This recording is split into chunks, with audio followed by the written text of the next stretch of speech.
இன்னொரு பக்கம் வந்து பல வருடங்களுக்கு முன்னாடி ஸ்ரீரெடின்ற ஒரு ஆக்ட்ரஸ் வந்து நிறைய ஆக்ட்ரஸ் மேல நிறைய புகார்கள் வச்சிருந்தாங்க. இவங்க எல்லாரும் என்ன அபியூஸ் பண்ணிட்டாங்க. அதுல ஒருத்தர் தான் ராகவா லாரன்ஸ். இப்ப அந்த வீடியோவை எடுத்து வந்து ட்ரெண்ட் பண்ணிட்டு இருக்காங்க. இப்படிலாம் ராகவா லாரன்ஸ் பண்ணியிருக்காரா அப்படின்னா அதை பத்தி கொஞ்சம் சொல்லுங்க சார். உள்ளபடியே இது மாதிரி ஒரு நேர்காணல் கொடுத்த உடனே அன்னைக்கு ஓடி வந்து இது வந்து தப்புங்க, நான் அப்படிப்பட்ட நபர் இல்லைங்க, நான் ரொம்ப நல்லவங்க, நான் யோக்கியங்கன்னு சொல்லியிருக்கணும். ஆனா அப்படி எதுவும் சொல்லவே இல்லை. இப்ப எப்படி நீ வந்து இந்த அரசியலுக்கு வர்றதுக்கு அம்மாவை சாட்சியா கூப்பிட்டு வர, அம்மா சொன்னாங்க, இது அம்மா உத்தரவு கொடுத்துட்டாங்க, அம்மா அனுமதி கொடுத்துட்டாங்கன்னு சொல்லி பேசுறேன். அன்னைக்கு அந்த பொண்ணுகிட்ட என்ன சொல்லியிருக்கிறேன்னா, ஸ்ரீரெடி கிட்ட நான் உன்னை ஏமாத்த மாட்டேன், உனக்கு கண்டிப்பா நான் வாய்ப்பு தருவேன், நீ அட்ஜஸ்ட் பண்ணிக்க. நான் வந்து அப்படி ஒரு வேளை உனக்கு வாய்ப்பு தரலன்னா இந்த ராகவேந்தரே வந்து என்னை வந்து தண்டிப்பாரு. ராகவேந்தருக்கு வேற வேலையே இல்லையா? அந்த பொண்ணு இந்த சுசித்ரான்னு ஒரு சிங்கர் பேசுவாங்க பாத்தீங்களா, அந்த பொண்ணு வந்து பாத்தீங்கன்னா கரெக்டா சொல்லும். என்னன்னா இது இது எல்லாத்தையும் வந்து பாத்தீங்கன்னா பளிச்சுன்னு வந்து சொல்லும். பாவீங்க டேய், அந்த பொண்ணு வந்து இதை சொன்னா இதை நம்ப கூடாதுன்றதுக்காக என்ன செஞ்சான்னா, சுசித்ரா வந்து பைத்தியம், மென்டல். அப்போ வந்து சுசித்ரா எதை சொன்னாலும் வந்து அது நம்பாதீங்க. அதுக்கு என்ன பண்ணா, அவன் மென்டல். அப்படிதான் சொல்றான். அந்த செய்யார் பால்னு ஒருத்தன் உட்காந்து பேசிருப்பான் பாருங்க. செத்து போயிட்டா, உயிரோட இருக்கும்போது சொல்லுங்க. செத்து போயிட்டு டேய், உயிரோட இருக்கும்போது சொன்னவங்க நாங்க. உயிரோட இருக்கும் பாரதியா உயிரோட இருக்கும் போதும் வந்து பாத்தீங்கன்னா அவர் வந்து எப்படிப்பட்ட வந்து தீராத விளையாட்டு பிள்ளைன்னு நான் சொல்லியிருக்கிறேன். சரி, விஜய்க்கு வந்து பெரிய நெருக்கடி சிக்கல் வந்து இந்த 43 பேர் இறந்தது. அப்பவும் வந்து பாத்தீங்கன்னா நீங்க அந்த விஜய் பக்கமும் நிக்கல, இந்த 43 பேர் பக்கமும் நிக்கல. ஏதாவது ஒரு பக்கம் நின்று இருக்கணும், ரெண்டு பக்கமும் நிக்கல. விஜய் பக்கத்துல நின்று இருக்கணும், அப்படியே நிக்கல. புகழுக்கு அடிமையான, தன்னை பெரிய கல்ட்டு, தன்னை வந்து புகழணும் எல்லாரும். இந்த பேரு புகழ் இதெல்லாம் வந்து தானா வரணும்.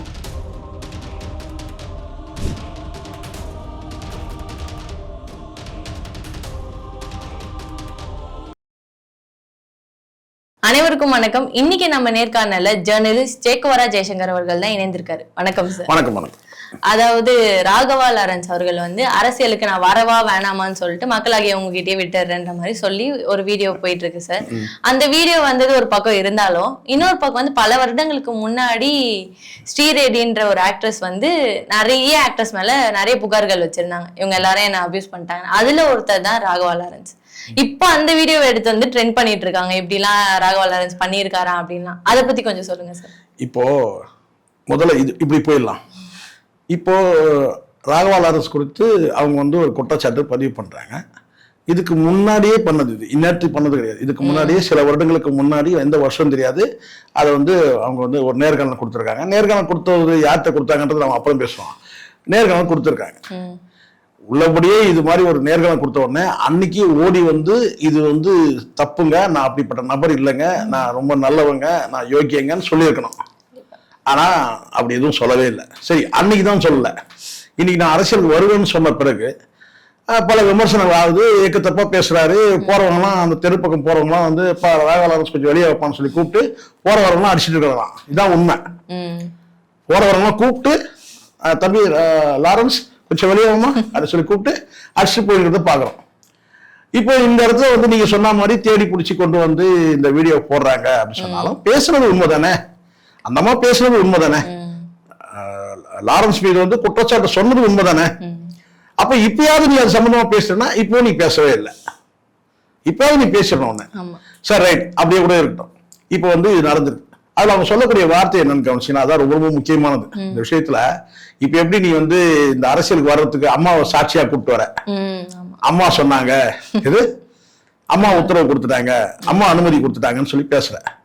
அன்னைக்கு அந்த பொண்ணுகிட்ட என்ன சொல்லியிருக்கிறேன்னா, ஸ்ரீரெடி கிட்ட நான் உன்னை ஏமாத்த மாட்டேன், உனக்கு கண்டிப்பா நான் வாய்ப்பு தருவேன், நீ அட்ஜஸ்ட் பண்ணிக்க.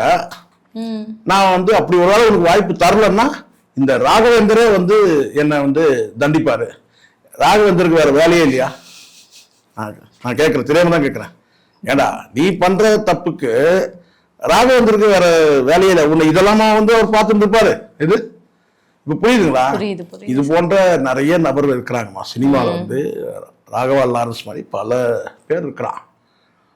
சாமிய சாட்சியா வச்சுக்கிட்டு, அம்மாவை சாட்சியா வச்சுக்கிட்டு, இப்படி பல பேரை சாட்சியா வச்சுக்கிட்டு இந்த மாதிரி வந்து பெண்களை வந்து அபியூஸ் பண்ணக்கூடிய இது போன்ற நபர்கள் வந்து பேசுறதுனால தெரியுது. இப்ப ஸ்ரீரெட்டியை வந்து சொல்றது அத்தனையும் உண்மைன்னு நான் வந்து சொல்லல. ஆனாலும் உண்மை இல்லைன்னா இது அட்லீஸ்ட் மறுக்கலாமே. இப்படி ஒண்ணு நடக்கவே இல்லைங்க. அவங்க வாய்ப்பு கேட்டாங்க, வாய்ப்பு தரலன்றதுக்காக இப்படி பேசுறாங்க. அந்த பொண்ணு சொல்லும் போது நமக்கு பாத்தீங்கன்னா பரிதாபமா இருக்கு. என்னன்னா வாய்ப்பு தரேன்னு சொல்ற, அதுக்கப்புறம் என் போன் காலே எடுக்கவே இல்லை அவரு. மேபி நேர்ல கூட போயிருக்கலாம், நமக்கு அதை சொல்லல அவங்க. ஆனா போன் கால் போட்டா அவர் எடுக்கவே இல்லை. அப்போ இது போன்ற பொறுக்கிகள் வந்து சினிமாவில் நிறைய பேர் இருக்கிறான். அதுக்கு நமக்கு வெளியில தெரியாம இருக்கு. இவன் வெளியில சொன்னாதானே தெரியுது. இது போன்ற ஒரு நிறைய குற்றச்சாட்டுகள் வரும்போது அந்த பொண்ணு இந்த சுசித்ரான்னு ஒரு சிங்கர் பேசுவாங்க பாத்தீங்களா, அந்த பொண்ணு வந்து பாத்தீங்கன்னா கரெக்டா சொல்லும். என்னன்னா இது இது எல்லாத்தையும் வந்து பாத்தீங்கன்னா பளிச்சுன்னு வந்து சொல்லும். கடைசியில மென்டல் பாவீங்க டேய். அந்த பொண்ணு வந்து இதை சொன்னா இதை நம்ப கூடாதுன்றதுக்காக என்ன செஞ்சான்னா, சுசித்ரா வந்து பைத்தியம் மென்டலு அப்படின்னு சொன்னவங்கலாம் இருக்கிறானுங்க. ஆனா உள்ளபடியே வந்து பாத்தீங்கன்னா அது வந்து பாத்தீங்கன்னா தெளிவான பெண், தெளிவா பேசும். பர்சனலா பாதிக்கப்படுறது வேற, பர்சனலா வந்து ஃபேமிலியில அஃபெக்ட் பண்ணி எல்லாருக்கும் தனிப்பட்ட வாழ்க்கையில வந்து பாதிப்புகள் இருக்கலாம். ஆனால் இந்த சினிமா வட்டாரங்களுக்கு வந்து சினிமாவில் நடக்கிற இந்த பொறுக்கிகள் குறித்து பேசுறது அத்தனையும் வந்து உண்மை. ஆனால் அது உண்மை இல்லை, அது வந்து பொய். அப்போ வந்து சுசித்ரா எதை சொன்னாலும் வந்து அது நம்பாதீங்க. அதுக்கு என்ன பண்ண, அவன் மென்டல்.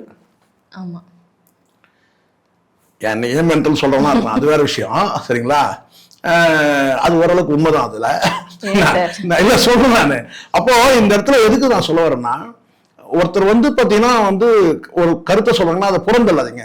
இப்ப நம்ம வந்து ஸ்ரீரெட்டி சொல்றதை நம்ம எப்படி, அவங்களுக்குமே பொய் சொல்றாங்கன்னு தானே சார் கடைசியில சொன்னாங்க. அப்படி சொல்லுவாங்கம்மா. இப்ப அவங்க நிறைய பேர் குற்றச்சாட்டு சொல்லியிருக்காங்க.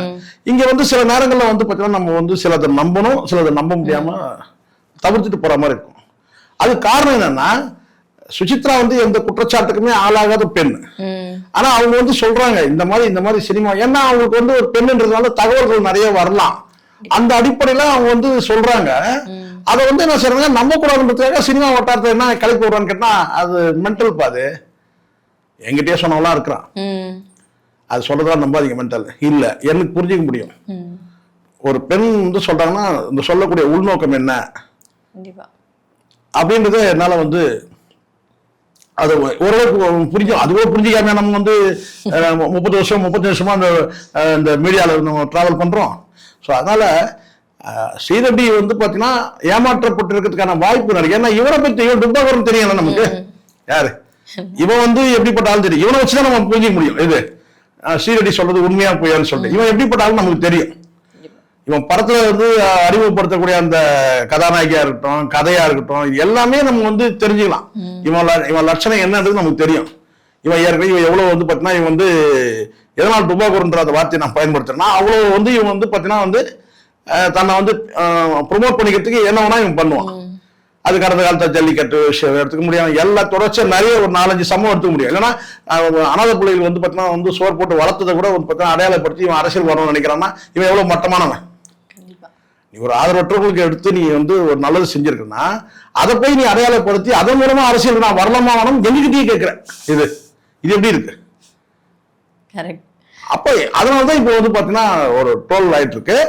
ஆனால் நான் மீண்டும் கூட நான் சொல்றேன், இந்த விஷயத்துல ஸ்ரீரெட்டி மேலையும் தவறு இருக்கு. வாய்ப்பு கொடுக்கறேன்னு சொன்னா நீங்க உங்களை இழக்கக்கூடாது இல்ல, அது தப்பு இல்லாது. உழைப்பு காட்டுங்க, நடிப்பு திறமையை காட்டுங்க. ஆனால் இது ராகவா லாரன்ஸ் கிட்ட மட்டும் ஆரம்பிச்சது கிடையாது. இது எல்லார்கிட்டையும் இருக்கு. இறந்து போன பாரதி ராஜா கிட்ட கூட இருக்கு இந்த வேலை. இந்த ஹீரோ, ஆமா, அது மறுக்க முடியாதுல்ல. இறந்துட்டாரு, அவர் வந்து புனிதரு. இண்டஸ்ட்ரியில வந்தாலே இந்த விஷயம் இருக்காது. அப்படி இல்லை, எல்லாரும் இல்லமா. ஆனா பரவாயில்ல, பெரும்பாலும் அந்த மாதிரி. பாலச்சந்தர் வந்து ரொம்ப மூத்தவர், முதியவர் அப்படின்னு ஒரு பெரிய ஃப்ரேம் இருந்துச்சு. அதை சுசித்ரா தான் வந்து ஓப்பனா உடைச்சாங்க. அதே நான் உடைச்சிருந்தேன்னா வந்து என்ன உடைச்சிருப்பாங்க. உண்மையா இல்லையா? அதேதான் சார், நம்ப மாட்டாங்களே சார். அப்படியே நம்புறாங்க இல்ல. ஆனா சுசித்ரா சொன்னது உண்மை. சுசித்ரா சொன்னது நான் நிறைய அவங்க வீடியோ வந்து நான் வந்து என் பார்வைக்கு வர்றதா நான் பார்ப்பேன். தவிர நான் நமக்கு என் வீடியோவை நான் பார்க்கறதுக்கு நேரம் இல்லை. நம்ம சரியா பேசணுமா எப்படி பேசணுன்றதை நம்ம பார்க்கறதுக்கு நேரம் இல்லை. அதனால வந்து பெரும்பாலும் சுசித்ரா அவங்க பேசுனதை வந்து பார்த்தீங்கன்னா ஒரு விஷயம் எடுத்து பேசணும்னா நான் பார்ப்பேன். அதில் வந்து பார்த்தீங்கன்னா எனக்கு தெரிஞ்சு நான் பார்த்த வரைக்கும் வந்து பல வீடியோக்கள் அவங்க சொல்றதெல்லாம் வந்து உண்மை.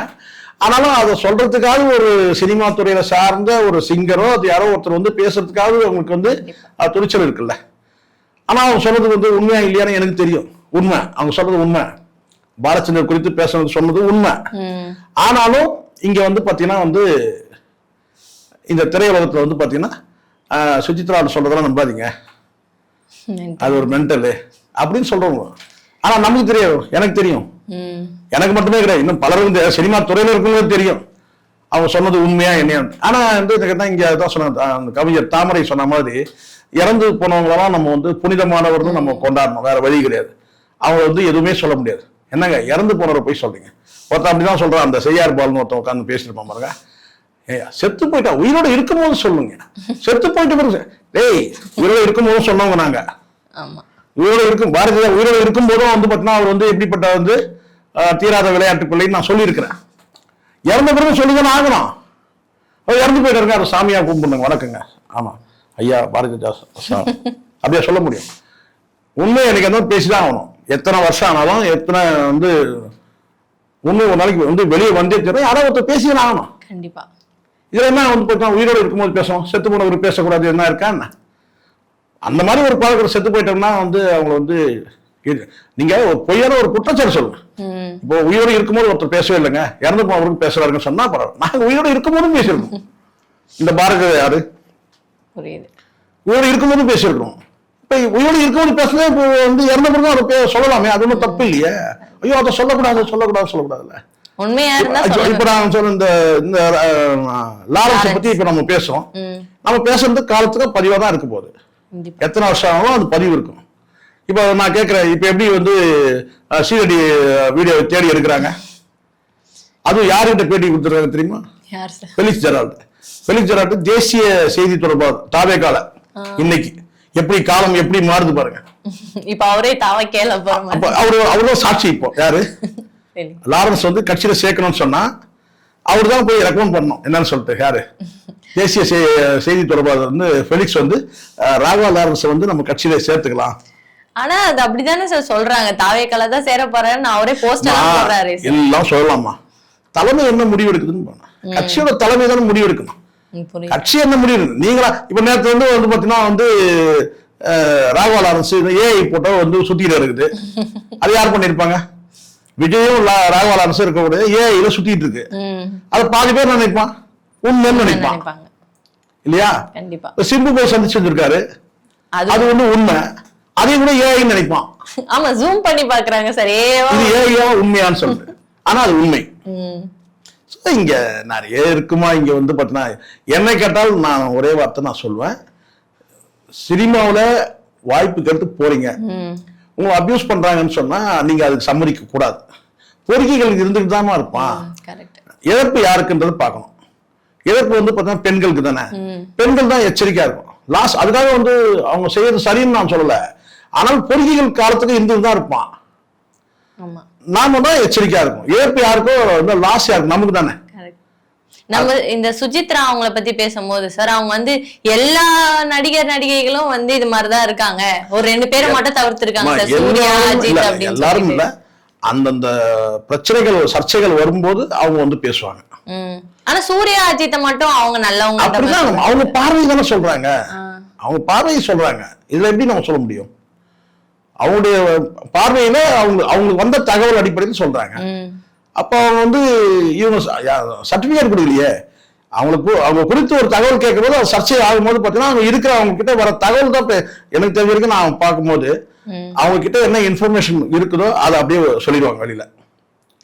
இதுல வந்து பாத்தீங்கன்னா ஜோடிச்சு பேசுறது, அந்த உதாரணம் இப்ப நான்லாம் பேசும் உதாரணத்தை மேற்கோள் காட்டுவேன், அதை கூட அவங்க செய்ய மாட்டாங்க.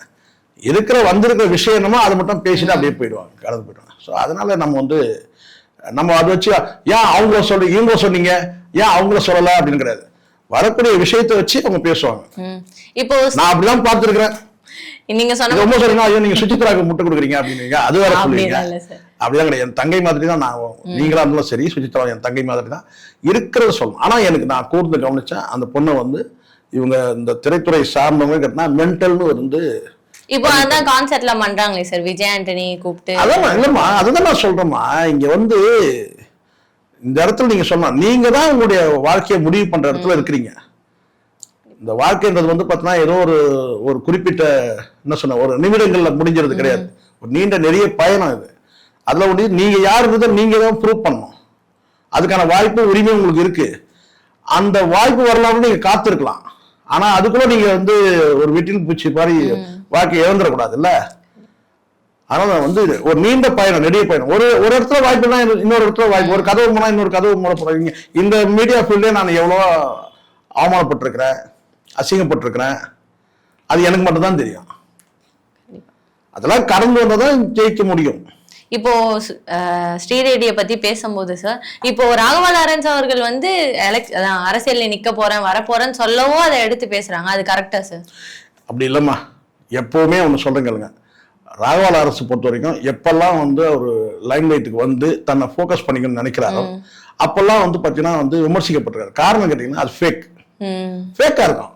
இப்போ நீங்க ஜல்லிக்கட்டுல போறீங்க, 10 கோடி கொடுத்தீங்க, அப்புறம் 1 கோடி கொடுத்தீங்க. எவ்வளவுதான் கொடுத்தீங்க, யார்கிட்ட கொடுத்தீங்கன்றது ஒரு தகவலும் கிடையாது. ஒரு வெற்றி விளம்பரம். அதுக்கு பிறகு ஜெய்பீம் விஷயத்துல அப்படிதான் வந்து படம் வந்த போது அந்த பார்வதி மக்கள் நான் வீடு கட்டி தரேன்னு சொல்லிட்டு போனீங்க. அவங்களாம் சாதாரண விளிம்புநிலை மக்கள், இருவர் சமூகத்தை சார்ந்த ஒரு விளிம்புநிலை என்ன சொன்ன ஓலை குடிசையில கூட வந்து பாத்தீங்கன்னா ஓட்டை இருக்கும். அந்த மாதிரியான வந்து ஆனா அங்க போய் நீங்க ஆசை வார்த்தையை காட்டி நான் வீடு கட்டித்தரேன் அதை கட்டித்தரேன்னு சொல்லிட்டு எப்பெல்லாம் வந்து சமூகத்துல வந்து பாத்தீங்கன்னா இங்க சில பிரபலங்கள் வந்து பிரபலமான விஷயங்கள் நடக்குதோ.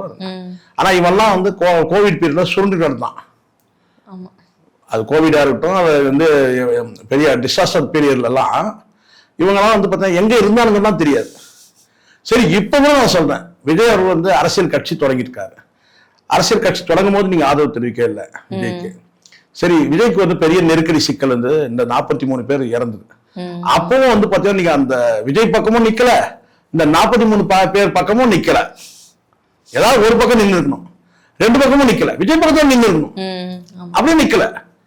நாங்க 43 பேர், இப்ப நான் வந்து 43 பேர் பக்கம் நின்னேன், விஜய் பக்கம் நிக்கல. நீங்க அப்படியாவது நின்னீங்களா? அப்போ நிக்கல. ஆனா இப்போ வந்து என்ன செய்றீங்கன்னா, விஜய் வந்து முதலமைச்சர் ஆயிட்டாரு அப்படின்னு பாத்தீங்கன்னா போய் ஒட்டிக்கலாம்னு நினைக்கிறீங்க. இது எப்படி சரியா இருக்கும்? ஆமா, என்னோட நண்பன் பாருங்க, நண்பர் இந்த நண்பர் இதெல்லாம் வந்து முதல்ல தெரியாது அவனுக்கு. நான் கேட்கிறேன், அப்ப நான் எதிரியா வந்தாரு, இப்பதான் நண்பர். ஸோ இதெல்லாம் வந்து நல்லா தெரியுமா? வந்து இவன் வந்து பாத்தீங்கன்னா வந்து சீட் பண்றான், மக்களை வந்து ஏமாத்த பாக்குறான், மக்களை வந்து மனவசியப்படுத்தி தன்னை வந்து ஒரு ஆளுமையா காட்டிக்க நினைக்கிறான்றது மக்களுக்கு தெரியும். இப்போ ஆனா அவர் வந்து நிறைய பேருக்கு ஹெல்ப் பண்ற மாதிரியும் நான் சொல்றேன், ஹெல்ப் பண்றது உங்களுக்கு தனிப்பட்ட விருப்பமா? நான் பண்றது தெரியக்கூடாது, தெரியாம பண்ணதான். இப்போ நான் வந்து பாத்தீங்கன்னா வந்து இங்க சொன்னா கூட தப்பு. எல்லா மனிதர்களும் வந்து ஹெல்ப் பண்ற அந்த மென்டாலிட்டி வேணும். ஆனா வந்து பாத்தீங்கன்னா அது இந்த கைக்கு அந்த கைக்கு தெரியக்கூடாது. அதுக்குதான் ஒரு விஷயம் சொல்றாங்களே சார், நான் பண்றது தெரிஞ்சாதான் மத்தவங்களும் அது ஒண்ணு விளம்பரத்துக்காக அப்படி சொல்றது. புரியுதா சொல்றது? விளம்பரம். ஆனா நீ அப்படி விளம்பரப்படுத்திட கூட பிரச்சனை இல்லை. ஆனா அதை வச்சு எனக்கு ஓட்டு போடுங்க, அதை வச்சு நான் அரசியல் கட்சி தொடங்குறேன், புரியுதுங்களா? இதுதான் பிரச்சனை. நீங்க உதவி செய்யறத கூட போட்டோ எடுத்து போட்டுக்கிறீங்களா, அது உங்களுடைய மென்டாலிட்டி, அது என்ன பண்ணிட்டு போங்க. ஆனால் 6 பிள்ளைகளை நான் தான் வளர்த்தேன்னு சொல்லிட்டு அந்த 6 பிள்ளைகளை பின்னாடி நிக்க வச்சு அசிங்கப்படுத்துற பத்தியா? இவனெல்லாம் நான் தான் அநாத பிள்ளைய இருந்து எடுத்து வளர்த்தேன், எனக்கு வந்து அரசியலுக்கு நான் வரேன், எனக்கு நீங்க ஓட்டு போ, அதுதான் நீங்க அந்த கேட்கறதே அதுதானே. என்னன்னு நான் வரலாமா வேணாமா? நாட்டில் நிறைய பைத்தியம் ஆச்சு. இன்னொரு பைத்தியம் அப்படிதான் வந்து பார்த்தீங்கன்னா வந்து 18 லட்சம் பேர் எனக்கு வந்து இணையத்திலே அதுக்கு ஆதரவு தெரிவிச்சிட்டாங்கன்னு சொல்லிட்டு இன்னொரு பைத்தியம் சொல்லிட்டு இருக்கு. அண்ணாமலை தான் சொல்றேன் நான். இவன் நிறைய நாட்டில் வந்து விஜய் வந்து அரசியலை வெற்றி பெற்ற பிறகு பல பேருக்கு அரசியல் ஆசை வந்துச்சு, தான் உண்மை. இப்போ அவர் அமைதியா இருந்திருக்கலாம் சார், அதுக்கப்புறம் தெருநாய் மக்கள்னு சொல்லிட்டு. அதாவது இப்போ நீங்க இருக்கிறீங்க, இப்ப நம்ம எத்தனை நேர்காணல், ஒரு 3000 நேர்காணல் நம்ம கொடுத்துருக்கோமா? அதுல வந்து பாத்தீங்கன்னா எவ்வளவோ கேள்விகள், நெருக்கடியான கேள்விகள் எவ்வளவோ இருக்கு. ஆனாலும் நம்ம கவனமா பேசணும். கண்டிப்பா. நீங்க வந்து உங்களுக்கு வந்து கேட்ட கேள்விக்குன்னா அது வரைக்கும் பதில் சொல்லிட்டு போயிட்டே இருக்கணும். கேட்ட கேள்வினா 1 மாத கால ஆட்சி நீங்க என்ன நினைக்கிறீங்க, சூப்பரா இருக்குன்னு சொன்னீங்க, அதோட முடிஞ்சிச்சு. சூப்பரா இருக்கு சார், ஒன்னும் ப்ராப்ளம், சூப்பரா இருக்கு, அவ்வளவுதான். உங்களுக்கு தெரிஞ்சு நீங்க சூப்பர்னு சொல்லணும், சூப்பரா இருக்குன்னு சொல்லிட்டீங்க, அதோட முடிஞ்சிச்சு. அப்போ ஒரு உதாரணத்தை தேர்ந்தீங்க பாத்தீங்களா? இது அதுதான் நாய் பிஸ்கெட்டு நாய். இப்போ இதெல்லாம் என்னாச்சு? போறவரெல்லாம் அடிக்கிறான். இது எப்படி லாரன்ஸ் எங்க இருக்க தம்பி அப்படின்னு சொல்லி போன்ல கூப்பிட்டு அடிக்கிறான். வந்து பார்த்தீங்கன்னா வீட்டை கொஞ்சம் வெளியே வைப்பான்றான். எல்லா இடத்துலையும் அடிக்கிறான். வெளியில தலை காட்ட முடியாது, அப்படி இருக்கு நிலைமை. ஸோ அதனால இதுதான் இங்க வந்து கொஞ்சம் கவனம் வேணும். முதல்ல நீங்க ஒரு விஷயம் நான் சொல்லட்டுமாமா, இந்த வீடியோ இதை முடிக்கும் போது நான் சொல்றேன். உள்ள தூய்மையோட ஒரு விஷயத்தை நீங்க செய்தீங்கன்னா எந்த சிக்கலும் வராது, எந்த சிக்கலும் வராது. உள்ள தூய்மையோட நீங்க பண்ணணும் கண்டிப்பா. ஆனா நீங்க வந்து உள்ளத்துல வந்து பாத்தீங்கன்னா வந்து வேற ஒரு விஷயத்தை வச்சுக்கிட்டு நம்ம இதை ஒண்ணு அடையணும் சொல்லிட்டு நீங்க போலித்தனமா நீங்க நடிச்சீங்கன்னா அது ஒரு நாளைக்கு வடிக்கும். இப்பெல்லாம் உடனே அப்பவே கலைஞ்சிச்சு வேஷம். இது அவர் வீட்டுக்கு போயிட்டு அந்த வேஷத்தை கலைக்கிறதுலாம் வேற, அந்த கேமரா விட்டு வெளியே போய் கலைக்கிறதுலாம் வேற. அப்பவே கலையுது, அவனுக்கே தெரியாம கலையுது அந்த வேஷம். பார்த்தோமா இல்லையா? அந்த ஸ்பாட்லயே வந்து பாத்தீங்கன்னா உங்க வாயிலிருந்து வரக்கூடிய வார்த்தையே உனக்கு நெகட்டிவா ஆகுது. அது பார்த்து பேசணும்ல சார். நான் அரசியல் வரேன்றப்ப அந்த வார்த்தை அதுதான் நான் சொல்றேன், உள்ள தூய்மையோட பண்ணலன்றேன். உள்ள தூய்மையோட பண்ணாதனால அவனுக்கு அங்கேயே ஒரு வேஷம் கலையுது. பதவி ஆசைக்காக வராங்க. பதவியில இவன் வந்து புகழுக்கு அடிமையான, தன்னை பெரிய கல்ட்டு, தன்னை வந்து புகழணும் எல்லாரும். இந்த பேரு புகழ் இதெல்லாம் வந்து தானா வரணும். பணம் உழைச்சா வரும். பேர் புகழெல்லாம் வந்து பார்த்தீங்கன்னா உழைப்பினால் தானாவே வரணும். ஆனால் நீங்க என்ன நினைக்கிறீங்கன்னா வந்து ஒரு பிஆர் வேலை செஞ்சு ஒரு 10 பேர் இன்ஸ்டா ரெடி பண்ணி அப்படி வரணும்னு நினைக்கிறேன். நம்ம உழைச்சு நம்ம வந்து எந்த பலனை எதிர்பார்க்காம உழைச்சாலே இதெல்லாம் தானா வரும் நமக்கு. ஆனா இங்க உழைக்கிறதுக்கு தயாரா இல்ல, சீன் போட்டு வந்துடலாம்னு நினைக்கிறான். இப்போ நீங்க நம்ம ஸ்ரீரெடி அந்த விஷயத்தை பத்தி பேசும்போது ஒரு சில விஷயம் சொன்னீங்க சார். என்னன்னா ராகவா லாரன்ஸ் அவர்கள் படங்கள் நடிக்கிறாரு, வேற வேற ஜானர் எல்லாம் போகுது. ஆனா அவருக்கு சக்சஸ் ஆனதுன்னா காஞ்சனா 1, காஞ்சனா 2, 3 அதுக்கேற்ற மாதிரி ஹீரோயின்ஸையும் 1, 2, 3 போட்டே வர சொல்றல. இவங்க வேற என்ன எதிர்பார்க்க முடியும்? அந்த ஹீரோயின்ஸ் எல்லாரும் அவர் மேல ஆசையா இருக்கு. அதுதான் பல பேர் இருக்கிறான், இவனை மாதிரி பல பேர் இருக்கிறான். அதாவது பாத்தீங்கன்னா வந்து இவர் வந்து ஊந்து விரட்டி விரட்டி காதலிக்கிற மாதிரி. ஏன்னா இவன் சொந்த படம் தானே, பின்னாடி சுத்துறோம் அவங்க சுத்துற மாதிரி. அதுவும் பேயா காட்டக்கூடிய பெண்கள்லாம் வந்து பாத்தீங்கன்னா அழகா இருப்பாங்க. ஆமா சரிங்களா? அதுல கூட இவருக்கு ஒண்ணும் பேய்கிட்டே ஒன்பத்தை காட்டக்கூடிய ஒரே ஆள் யாருன்னா அது வந்து ராகவா லாரன்ஸ். அப்படிதான் நம்ம சொல்ல முடியும். பேய்கிட்ட கூட அதெல்லாம் வந்து ரொம்ப இதெல்லாம் வந்து மக்கள்கிட்ட கொண்டு வந்துச்சுன்னா மக்கள்கிட்ட என்ன வந்து ஒரு பெரிய சிந்தனை வளரப்போகுது. இவன் படத்தெல்லாம் பார்த்தா எடுத்த 4 படமும் வந்து பார்த்தீங்கன்னா 4மே வந்து ஏதோ ஒரு படம் கிளிக் ஆயிடுச்சு, உடனே அதே டைப்ல ஓட்டு. இப்போ எப்படி சுந்தர்சி வந்து பார்த்தீங்கன்னா அரண்மனை 1, 2, 3, 4, 5 அதே மாதிரி இருக்குன்னா காஞ்சனா 1, 2, 3 ரெண்டுத்துலயுமே ஹீரோயின்ஸ் மட்டும் மாறிட்டே ஹீரோ மட்டும் ஒருத்தர். அந்த நடிகைகளை பார்த்தாலே இவன் யாருன்னு தெரிஞ்சுக்கலாம். அதுல நடிக்கிற நடிகைகள் வந்து பார்த்தாலே இவன் யாருன்னு நம்ம தெரிஞ்சுக்கலாம். இவன் எப்படிப்பட்ட வந்து அதை விட புரிஞ்சுக்க முடியாதுங்களா நம்ம இங்க இருக்கிறோம்? நான் கேட்கிறேன், நடிகைகளை பார்த்தாலே தெரியும் இவன் எப்படிப்பட்ட நபர்னு சொல்றேன். லாரன்ஸ் அவர்களை பத்தி நிறைய விஷயங்களை பகிர்ந்துக்கிட்டீங்க சார். நன்றி.